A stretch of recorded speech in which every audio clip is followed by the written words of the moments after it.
हम लोगों ने कल आनंद भी लिया, उत्सव भी मनाया। नारायणी की पूजा करते हैं, क्या इनके पिता नंद की भी? भगवान कृष्ण के 1,61,080 लड़के थे।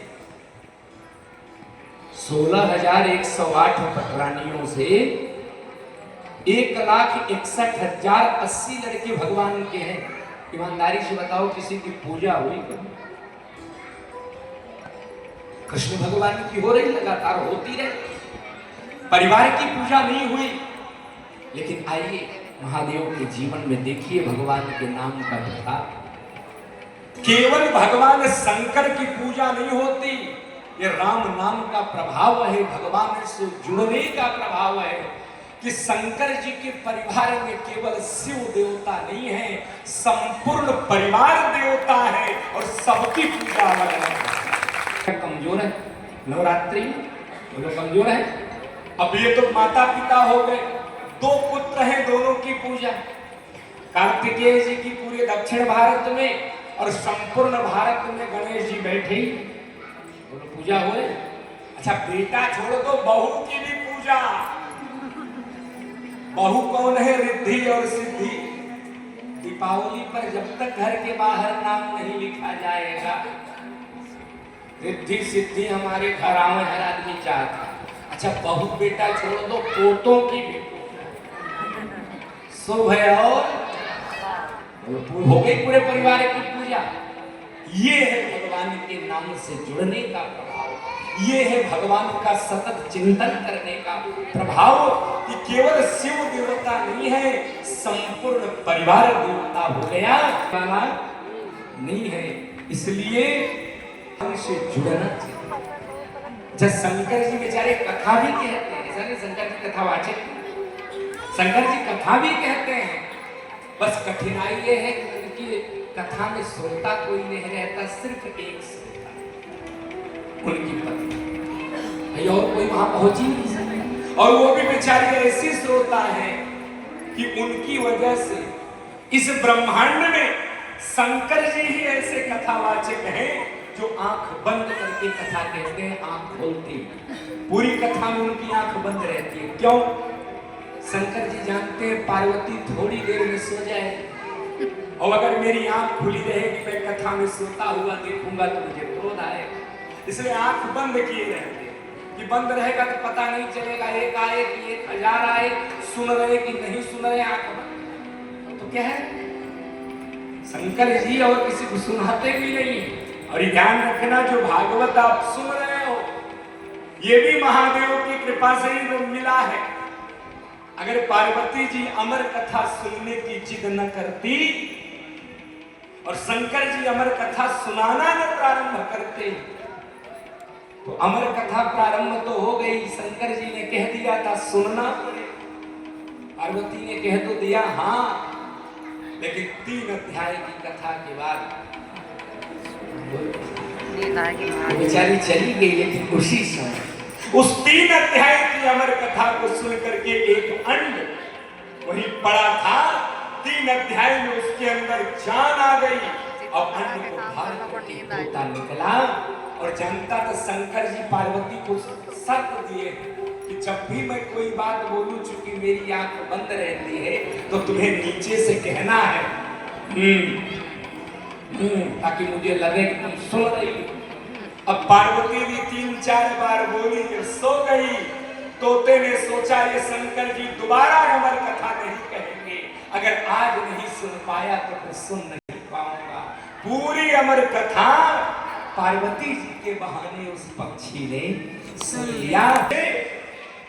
तोते के रूप में सुखदेव गए तो तोते के रूप में थे उनकी पत्नी के मुंह में, लेकिन बाहर निकले तो पुत्र बन के आए सुखदेव जी। संपूर्ण ब्रह्मांड में 4 वेद, 6 शास्त्र, 18 महापुराण है, 108 उपनिषद है, 6 दर्शन है, 9 व्याकरण है, कितने ग्रंथ हैं, लेकिन अमर कथा सिर्फ एक है, श्रीमद् भागवत। वो भी श्रीमद् भागवत में 10वां स्कंध जो कल से प्रारंभ हुआ है, यही जो 90 अध्याय की कथा है, इसी को अमर कथा कहा जाता है, जो कल से प्रारंभ हुई है और समापन तक चले।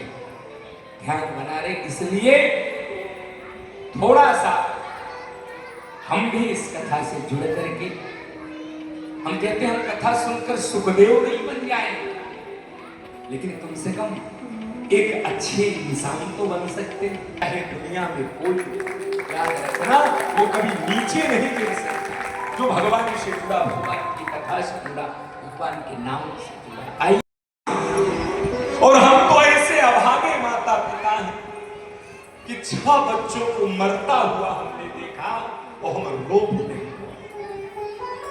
हमारे आंसू भी नहीं निकले हमारे बच्चों के मरते से, क्योंकि गर्दन पर तलवार लगी है, अगर आंसू निकले तो गर्दन कट जाए। 7वां गर्भ गिर गया, उनको ये नहीं पता था कि 7वां गर्भ गिरा नहीं बल्कि गोकुल में। कहा है वो 8वीं बार आप आए हो, मुझे डर लग रहा है कहीं कंस आपको भी न मार दे।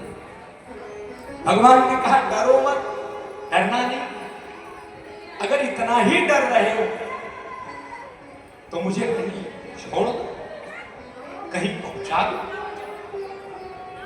वसुदेव जी ने बड़ी आर्त भाव में कहा प्रभु कहां पहुंचा। आज 14वां साल है मेरा जेल, और 14 साल में जब से मैं जेल में हूं, मिलने कोई नहीं आता, जो मिलने वाले थे वो भी थक गए, अब लोगों ने मिलना भी छोड़ा। किसके यहां मैं आपको पहुंचा, कहां भेजूं? भगवान ने कहा तो मैं स्थान बता दूं कहां भेजूं। कहा तो आप ही बता, लेकिन ये बताओ मैं जाऊंगा कैसे? मेरे हाथ में हथकड़ी, पांव में बेड़ी है, कैसे निकलूंगा? जेल के ताले बंद हैं। भगवान ने कहा वो तो जैसे ही आप मुझे लेकर चलोगे, तत्काल हथकड़ी और बेड़ी खुल जाएगी, ताले खुल जाएंगे और आप निकल जाओगे। कहा जाना कहां? कहा इस मथुरा से 4 किलोमीटर की दूरी पर यमुना के उस पार एक छोटा सा गांव है गोकुल, और वहां नंदन आए हैं, वहां के मुखिया। उनकी पत्नी यशोदा के गर्भ से अभी कुछ देर पहले मेरी योग माया ने अवतार ले लिया। आपको ले चल, मुझे वहां छोड़ देना और मेरी माया को लेकर चले। हाँ प्रभु, किसी को पता तो नहीं चलेगा? का बिल्कुल नहीं चलेगा, आप तो चलोगे। अब भगवान ने जब कह दिया तो कौन रोके? वसुदेव जी ज्यों ही उठाए भगवान को, देखिए प्रभु कृपा, हथकड़ी खुल गई, बेड़ी टूट गई, जेल के ताले खुल गए, पहरेदार सो गए। वो सब भगवत कृपा ही है, क्योंकि बिना कृपा की ये होने वाला। और एक बात और जाने, गर्ग संहिता में तो यहां तक वर्णन किया कि भगवान जब भी धरती पर आते हैं तो अपनी पूरी व्यवस्था बना कर आते हैं। हम लोगों की तरह बनाने नहीं लगते, वो बना के आते हैं। ठीक है, इसे भगवान को जब अवतार लेना हुआ, उसी रात्रि में देवलोक में भगवान ने मीटिंग की। ये कथा गर्ग संहिता में है, भागवत में नहीं है। भगवान ने कहा अब मैं चल रहा हूं अवतार लेने।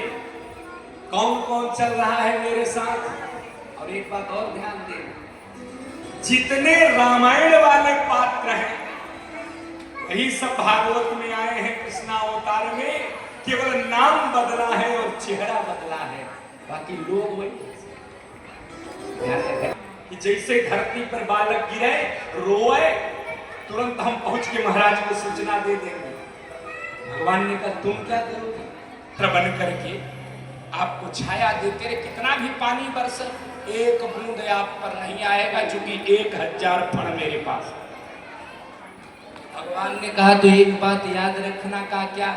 का छाया तो करना, लेकिन ध्यान रखना। का क्या? का आगे से मत करना, पीछे से। का क्यों? का अगर आगे से आ गए तो मेरी रक्षा होगी कि नहीं होगी, लेकिन पिताजी की तो पूरी दुर्दशा होगी। का क्यों?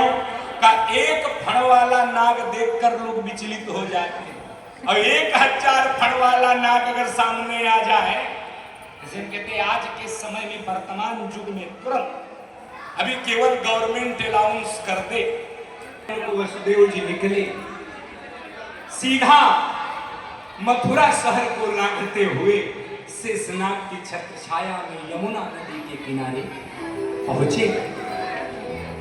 अब ध्यान देना है आपकी, जब वसुदेव तो घुटने तक पानी, पहला पानी कितना, लेकिन 5 मिनट नहीं बीता पानी छाती के ऊपर हो गया और धीरे धीरे बढ़ रहा है।